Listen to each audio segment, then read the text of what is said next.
Welcome back to A Tales of Two Bros. I am Angel, I'm Adan. and this is our marvelous review of Loki.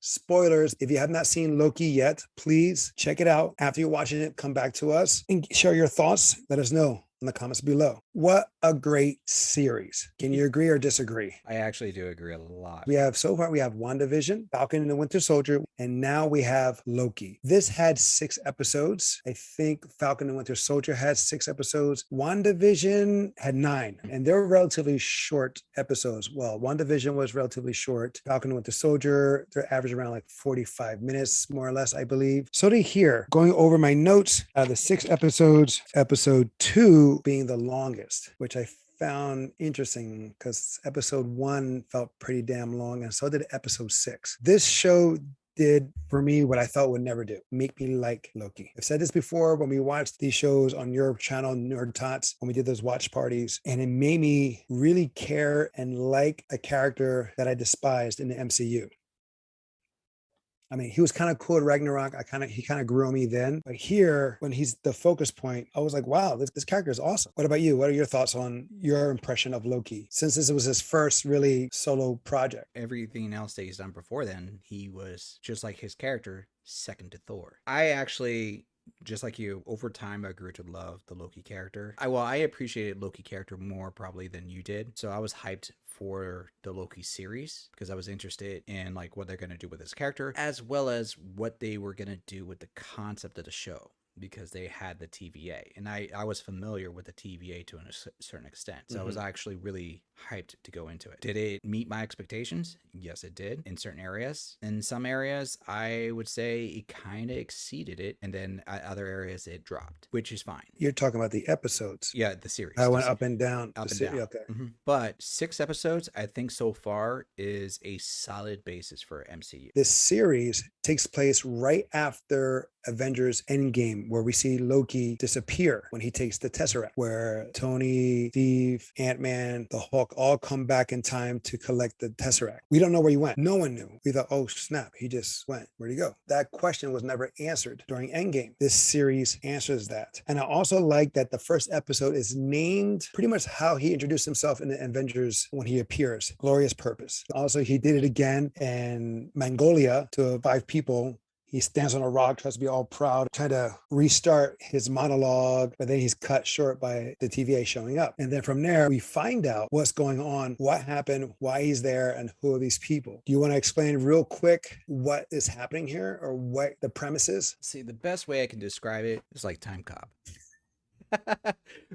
I'm not entirely wrong. No, you're not. So the entire series is really about time travel, and it's the multiversal theory. How you could have one stage of events happen, and then there's the alternate version of the events that could happen. So just because you went down the left turn, if you have a split in the road, that doesn't mean that it's the definitive path. There's another universe where you made a right turn. The TVA is an organization that is dictated what should be the rightful path that everybody's supposed to take, and they are meant to guard what they call the sacred timeline. So basically, if you were meant to go left, cool, you'll never see them. But if you go right, they'll pop up, take you, reset everything so that it goes left. You are now the outside source, the odd one, or as they call you, the variant. From there, either A, you become one of them, or B, you, for lack of a better term, disappear. And this is represented by a loop, the time loop, like an actual circle that's constant, right? Actually, they show it as a timeline because they do show the end of time, and that's where they send everybody. But the time that we're on is in a constant circle, is a constant flow. It doesn't go off to one end or another, in the sense of it doesn't branch off. That's why they have to act at those moments, because if they wait too long, the change that happens of me going right becomes set and permanent, and now we have a completely new timeline that cannot be reversed. So that's why they have to interact at those particular moments in time. The importance of Loki, though, is yes, he's a variant, but they need him to track down another variant who turns out to be another Loki. It's like one of those buddy cop movies where we need a criminal to catch a criminal. And they bring in Owen Wilson to be the cop, the detective who plays by the rules, but every now and then he kind of slips away from the rules so he can accomplish his goals. We don't get the wow. We wanted the wow. The way he pronounces wow. He does it in other words. If you watch it again, it says, hey, I'll come around. He does it in that pronunciation. I think that's just the way he talks. I guess so, but it just comes out. If you pay attention to it, if you're looking for it, you'll get it in a different manner, but you'll still get it. My big thing on this is how well this was presented, written, acted, executed. This is what I love about this series, is that it was smart. It took ideas that we were unfamiliar with. We know Wanda and Vision. We know the Falcon and the Winter Soldier. What they presented was something different, but nothing really all that new. The Loki series gave us something new. It actually starts phase 4. It was supposed to originally be the first show to start phase 4 in the original lineup, right? Yes, I believe so. Well, yeah, because it takes right after Endgame. So it makes total sense where Wanda and the Falcon, there's some time that happened because she comes back. Because remember, she got dusted and then she came back. Falcon and Winter Soldier, there has some time gone by where Bucky is trying to heal and Sam's trying to figure out what to do as his role with the shield. He didn't know what he was at a dilemma, like, should he take up the mantle or so he was fighting those kind of demons. So this takes place pretty much second act of Avengers Endgame. You can say that Avengers Endgame is actually intersecting end of phase 3 and the beginning of phase 4 because we have time travel. They show when the Hulk is talking to the Ancient One, there's a timeline. And then there's this, if you take a stone out, a branch will go. Yeah. Will create. So everything is being talked in that movie, but Loki, the series, made it clearer. It did a better job of understanding of time and time travel. Let's just talk about that for a brief moment because I agree with you 100%. The show is smart, and I say this is smart because it dumbed it down in such a beautiful way to explain time travel and multiverse theory that a child could watch it and grasp. Miss Minutes, one of the best characters that they brought in. I don't think she's an actual Marvel character. I think she's an MCU original, but she summed up time travel like the, what's that video? The Declaration of Independence cartoon that everybody sees in school. I'm just a bill on Capitol Hill. It was like that, minus the music. It was simplified for anybody to watch. You could watch that moment in episode 1 and just be like, I completely understand what they're doing and why they're doing this. That was a beautiful moment to me. It simplified it. I was overwhelmed with episode 1 that I had to watch it 2 to 3 times just because of the information they were giving us, not just verbally, but also visually. All those colors, all the styling coming at you in multiple directions. Easter eggs galore. This whole series is full of Easter eggs, especially Journey into Mystery. The title itself is an Easter egg. Exactly. And episode 6. I would say episode 1, episode 5, episode 6 are full of Easter eggs. But yes, you're right. In the Journey into Mystery, that's where Loki and Thor first premiered. And we've seen it also in the Thor film, the first one. And I believe Journey into Mystery was also showcased in another film. I'm not sure. I think Ragnarok, I believe. I can't remember. That phrase, that title has been said a lot. If you take all the episodes times, take away the end credits, you're looking about, the series is about 4 hours and 30 minutes. That's relatively short. Yeah, about as much time as it took to watch the Justice League. And this was more interesting. And this was better. No shade. Zack Snyder's Justice League was good, but this is better. I mean, Zack Snyder's Justice League could have been a 3-hour movie instead of being a 4-hour movie. Let's be honest there. We also get new characters that we see. We get the new Loki. It's a female who is a combination of Loki, Enchantress, and Sylvie. Yeah, technically those 3 characters all together. She was awesome. She was a badass, especially with the moves. She did have the best fight moves. And Sylvie and Mobius was a fresh breath air, but they were beat by one other character.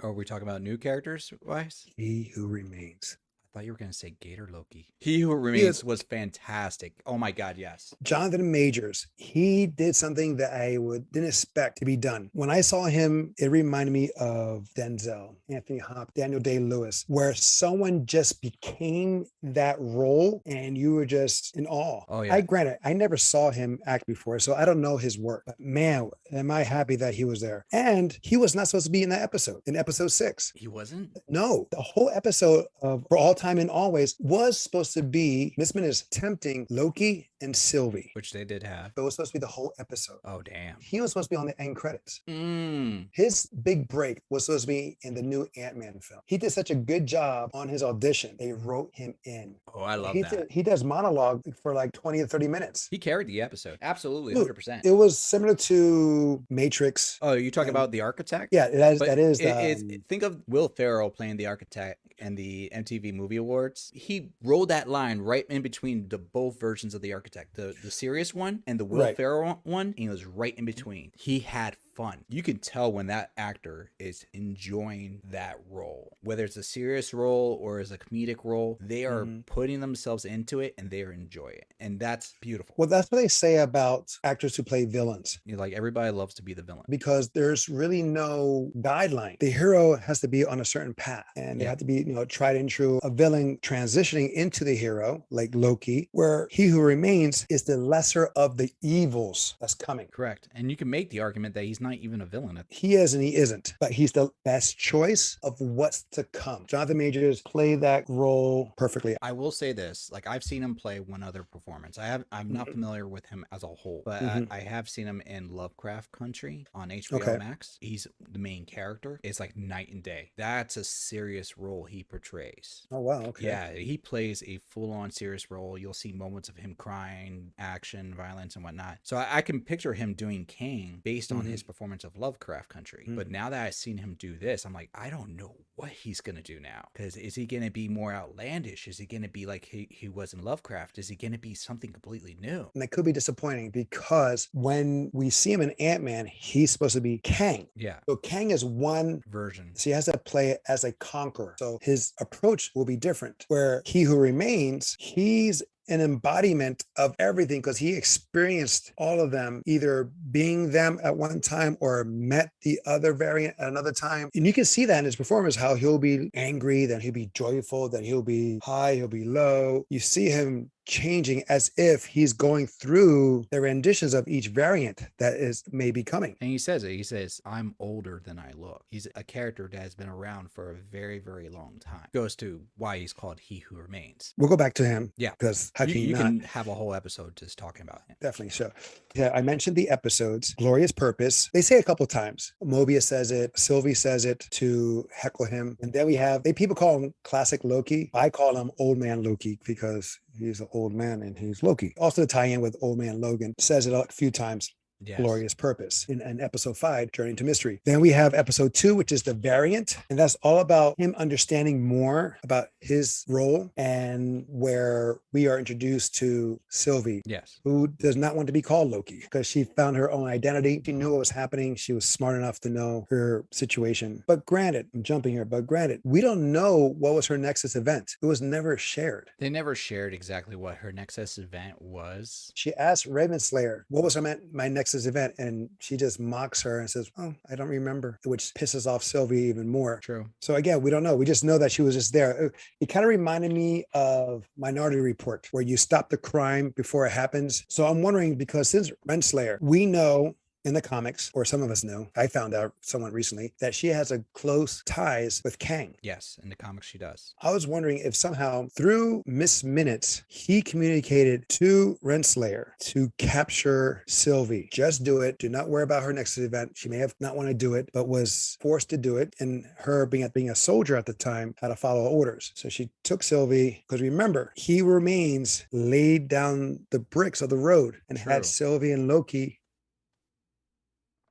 walk on it. Well, that's and that's because he follows everything to a letter about how it is, and he manipulates those things. But I also have a theory about that too, because you got to remember that by the end of credits, there was also the other Kang statue, and I think there may have been a Kang working in the background. Possibly, but that happened after He Who Remains got stabbed. I'm saying he may have been working in the background before he got stabbed. Look at the part where Miss Minutes tempts Loki and Sylvie, offering him all these other things that he doesn't really offer. He offers them to take over the job, not to have their own universe. Right. Minute also also tells Renslayer, these are not what you asked for, but he feels like this might be benefit to you better. And she disappears. But remember, that was all rewritten too. This is true too. Okay, let's go back. Episode 2, the variant. Then episode 3, which felt like a filler, was Lamentus, where Sylvie and Loki go to a dying moon, which is kind of weird because it was a moon and the planet that it was orbiting or attached to was exploding and falling onto that moon. You would have thought it would have been the other way around. But anyway, on that episode, which was a filler, it gave a little more backstory on Loki and Sylvie. Great fight scenes ensued. That chase at the end, where it just looks like one cut where they're trying to get to the ship. Yeah. That was like, which seemed like forever. It's just a minute long. True. But so much is happening in that time. It looks like a lot. I do like it where they get right to the ship. The ship gets torn to shreds by the meteors of the planet, that Loki is just standing there. And Sylvie just like, need a drink. And she just also walks away. I just thought that was cute. It makes sense. It was something that Sylvie will do. She was just, okay, I'm going to die here. Bartender. And just walks away. I got a kick out of that. Then we had the Nexus event. That was episode 4, which was kind of funny on the Nexus event. And we talked about this prior to it. Cringe factor. Because you have Loki that we know. You have Sylvie, that's a variant of Loki, and they're about to fall in love with each other. Talk about narcissism to the finest. Self-love. If that's not asexual, I don't know what that is. That's true. Granted, like, people argue about the fact that like Loki, his sexuality is questioned in this series. Listen, at this point, that's a whole new level. I mean, Mobius brought it up. True. In my opinion, it does make sense because who knows him best but himself? It's true. And then you have a female version of that. That's the jackpot, baby. I cringed. We all when cringed. I saw it. Even though visually is not the same person, it's still the same person. To be honest, though, that episode was also great because we started off with that cringe moment, and then it started getting really mellow. And then the last, 10 minutes of the Nexus event, he tells Owen Wilson, you're all variants, is a big wake up moment. And then Owen Wilson's like, you have a choice. Do you love her? Let's do this. And he tries to take her, and then Renslayer shows up. And that was arguably probably the first like, oh my God moment of the series for me. That episode was like 3 to 4 times, oh my God. We were jaw dropped several times in that episode. On this episode, you have Mobius being pruned. This all happened like in the last 10 minutes, really. You have that happening. You're like, what the hell? It's like, because he was a great counter to Loki in one aspect, where Sylvie is a great counter to Loki in another. Then you have the Wizard of Oz. You get to see behind the curtain. We didn't see behind the curtain, not yet. We see the great old Oz, but in 3 forms. That's what I meant. Before, in the first 4 episodes, you don't see the Time Lords. And then when you get there, you finally see them, and we're like, oh, they are the aliens. They are what they depict the entire series. Right. Then Sylvie throws her sword at the main one. The main guy cuts the head off. The head falls down, similar to Alien. The mouth is still moving. Yes, the android is still moving as well. Then we realize, wow, this is like the Wizard of Oz. Holy crap. We're like, someone else is in control. Right. It's not these 3. Who the hell is it? Granted, there were signs throughout the series that we knew who was going to be. Not sure they're going to be like they did in WandaVision, where throw us a boner. Or we weren't Mephisto. sure about that. Right. The big third one. Actually, no, not the third one. I guess this is the third one. Because the 4th one is in the end credits. Yes. Is where Loki's about to confess his love and then gets pruned. And again, we're like, oh my God. When that happened, I looked at the clock. It's like, this can't be it. You actually did that live where you're like, no, we're running out of time. And I was like, holy crap. And luckily we waited because the end credits did show a little bit of what happened. The pictures, you'll see the characters playing Sylvie and Loki, or Mobius and Loki. You'll see those as file or information records. And mind you, the previous shows that they did for MCU were fairly heavy for having end credit scenes. For Falcon and Winter Soldier, especially WandaVision. WandaVision had a lot of end credit scenes. Loki, up until this point, didn't have any end credit scenes. WandaVision had credit scenes? Like post-credit? You mean like the people who worked on the film? No. Like a snippet scene, like one quick scene. No, they didn't. They had They like did 3 or 4.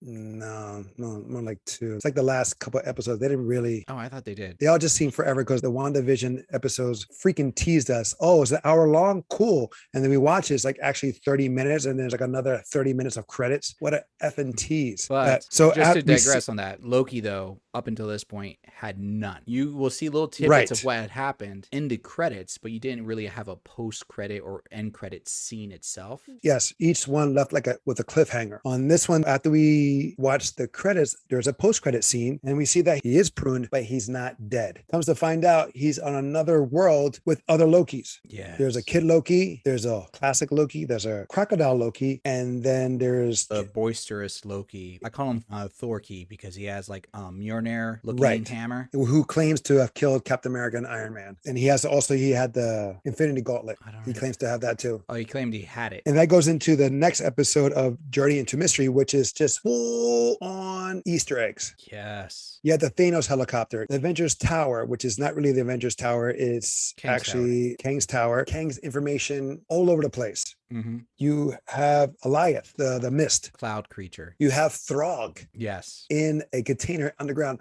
which was also Chris Hemsworth's voice. If you watch it again, you hear it goes like, oh, while the Mjolnir is right next to it. He can't get to it. He's trying to get to it. He can't break free from it. That's hilarious. And then you have President Loki with a gang of Lokis, which I thought was cute with a bicycle handles on a helmet to make the horns. And in that scene where Mobius and Sylvie come into what is that planet called? Where the prunes people go? I want to say they call it the end of time. It's where Alioth is just gathering all the variants. He actually kills him. Yeah. But I like Old Man Loki. I like how he was. He was for me, the scene stealer in that episode. He was performed so well. Mm-hmm. Richard E. Grant knocked that out of the park. So he's almost tied up with Ming-Na Wen with doing a Star Wars film, a Marvel project. Now he has to do a Disney project. I like that he said how he survived Thanos. Yes. I know you don't think it's him, but I believe that is the actual Loki from Endgame who faked his death and survived and is floating away because remember, he is a frost giant. He can survive the cold of space. And he just vanished to another planet. He got caught because he got bored. He wanted to see his brother because he could have been staying in a place where an apocalypse event was going to happen or that no one cared about. He could have. Granted, why he had that costume, I don't know, but it just makes sense because he died several times in the MCU. He's died in Endgame. He's Thor, the Dark World. And that's what he says. He says, we don't die, we survive. Exactly. That said more than once. He's like baby kids. We don't die, we multiply. And then Old Man's Loki's last stand. That was a fantastic last stand. To quote our new Black Widow, that's a good way to die. For glorious purpose. And the music they use for that, the Valkyrie music. Dude, I was like, oh, I'm getting goosebumps now. Because how good that was. Gave it his all. And again, we don't know if he died. Correct. Because he's mastered the art of illusion. Because when he was elevating those buildings, Alioth was coming in trying to take those buildings. And they would just disappear as soon as he made a chomp onto it. And he would make new ones right afterwards. Distracting that creature for Sylvie and Loki can do the enchantment spell. And then when he takes them, all that remains is the helmet. How funny. All he remains. It was kind of like Obi-Wan in New Hope when just the robe and the lightsaber remains. Kind of, yeah. So we may see him again in season 2. The next episode is the one that we love for all time, always. That is the slogan of the TVA. It's repeated with each episode, I believe. It is repeated like the chant of Wakanda forever, for all time, always. Of course, watching the first 2 times, I'm not really paying attention until I see the last episode, and that's the title of the episode. B-15 and Mobius says it at the end before the change is official. Yeah. And how like in episode 4, was like Wizard of Oz. This became an episode like Willy Wonka and the Chocolate Factory. Yeah. You did it. You made it. You can have all of this if you desire. Tempting them. That's how Miss Minute did too. She tempted them to see their bite. Remember in Willy Wonka, Homeboy and Grandpa took that soda pop that made them float. And right? They were supposed to steal the everlasting gobstopper. Right. For, but the guy with the scar. No, but they gave it to him and then he gave it back. Mm-hmm. So even though they broke the rules of drinking that soda pop, they still nullify that violation by giving what was given to them. They sacrificed. They got the kings to the kingdom. And this was what He Who Remains was offering them. So you have, like I said, a lot of Easter eggs, like in WandaVision, where they're calling back to the early episodes and they're bring it back into the last episode. The apple was mentioned a lot throughout the series, especially on one of the computers, like a multiple choice questionnaire. If Thanos ate an apple, they had that there. Remember, Renslayer past life was a teacher. And what do teachers get a lot from kids? Apples. Using that apple as a way of showing or connecting Kang and Renslayer having a relationship. Could be wrong. Also, an apple was used in Doctor Strange. He was practicing the time, decaying and bring it back to life. So that relates to the next movie with the Multiverse of Madness. The building, his construct, his castle was very similar to the red on Kylo Ren, right? Like the broken pieces, bring it together using, is a Japanese art, I can't remember right now, where you use gold or fine metals to blend or bring back the broken pieces. That's what it looks like. And we see here that even though he gives them the keys to the castle, it's not what he really wants. It's not. He wants to rule. Again, remember, he doesn't fight Sylvie. He doesn't even scream when he gets stabbed. He says, I'll see you soon, and winks at her. Well, that's because he knows this is going to just be another variant of him. And that's one way to take it. I took it as, because he says, he's like, this is new to me. I don't know what's going to happen. Either you can kill me or you could take over. Either way, it's completely new. And Loki asks him, is like, why aren't you worried if we kill you or not? He's like, I'm just tired. I'm old. Like, I'm older than I look. Right. He's tired. He can get a younger version of him. It'll still be him. Yeah. He just doesn't have his memories of the one that has passed. Another variation of him will come into play. So just like that loop, where it's this constant, he's going to get another variant of him to take its place. Like he says it, you find your true self, you have to go through a journey. He actually tells them, exactly what's happening or what's going to happen in that monologue. Oh, yeah. He distracts them by giving the keys to the throne. But he still tells them what's going to happen. And you can see it as it's happening behind him. You see the sacred timeline in real time, like start splitting up. The moment where he's like, I don't know what's going to happen after this point. And then that's when timelines start splitting and going all over the place. And you said before that is in correlation to the Scarlet Witch. Yes. There's a fan theory out there. I don't know if it's 100% like planned by MCU, but there is a fan theory that it's timed perfectly with Scarlet Witch, the final episode. So if you take episode 9 of Scarlet Witch and episode 6 of Loki, it may be off by a few seconds or so, but it's damn close. I just played it. It's like off by maybe a second or two. The moment where Scarlet Witch gains all the power from Agatha and she dons herself as the Nexus being, the Scarlet Witch gets her outfit and everything, is the same moment that he stops. He goes, I don't know what's going to happen. We're finally here. This is the event where it's not written. And you see the timeline start splitting in the background. It's around 27 minutes, 30 seconds. But for me, he knew. I think it just happened sooner than he realized. For me, I think he knew, but he just doesn't know what's going to happen after that. He does. Remember, I mean, you could put the pieces together. He knows what's going to happen because he said, you can kill me. And he points to her. Again, he's willing to give them everything, but then he starts manipulating them. 100%. He was manipulating them the entire time in their conversation. He goes, can he even be trusted? And he's like, you clearly don't trust him. He put the two of them together to intentionally have them fight. Well, remember, when he goes, Sylvie, can you trust him? He says that, and he's not even looking at Sylvie when he yells her name. And then he turns to her, asks, can you trust this guy? Oh, that subtle, so good. It's so good. It's done so well. Damn, this guy is good. Let's take a little sidestep. One of the ongoing things that happen a lot in this whole series was Loki's hair flip. His hair flip was so strong, it stopped the building. Yes, on Lamentus. I counted how many times he did a hair flip in all the episodes. I counted 1, 2, 3, 4, 9, 10, 15, 16, 18, 19, 20, 25. I would say 27 because a lot of times the camera cut on him. He's doing this. It's like the flip's already done. Out of 6 episodes, he hair flipped about 27 times, probably even more because of the takes. I just wonder how sore his neck was after filming those scenes. Strong traps, I guess. I do want to go back into where he's being punished by Lady Sif. The time and you notice that every time he gets hit in the groin, regardless of the first or the 20th time, he never grunts. He never yelps. Nothing. That puts me in a mindset that he may be a eunuch. I have no words on that. He's still like physically Winston Payne. He just didn't go. But if you look at it again, he just goes like he's getting hit in the gut. Yeah. Oh, they go back to getting hits. The first time he gets hit, and they didn't use it again, which boggles my mind. It's like it was a great scene. He gets hit with a baton. That was a fantastic scene with him getting hit. His mouth is just going. Blah, blah, blah, blah, blah, blah. It would have been awesome if either he or maybe Sylvie did that to either Renslayer or B-15. You would think that would be a fantastic way to immobilize someone. She did with him. Yeah, exactly. That's what I'm saying. Like when they're invading the TVA and they take the pruning sticks, which they have multiple purpose. I'm like, yo, I would just like slow everybody down. That would have been an awesome moment when Sylvie came back to the TVA. That reminds me of the one with Jet Li. Yes. It's like when he comes in and he starts attacking the security guards and you see them like he hits one guy, moves to another guy, and they're floating. And he just comes in and hits them.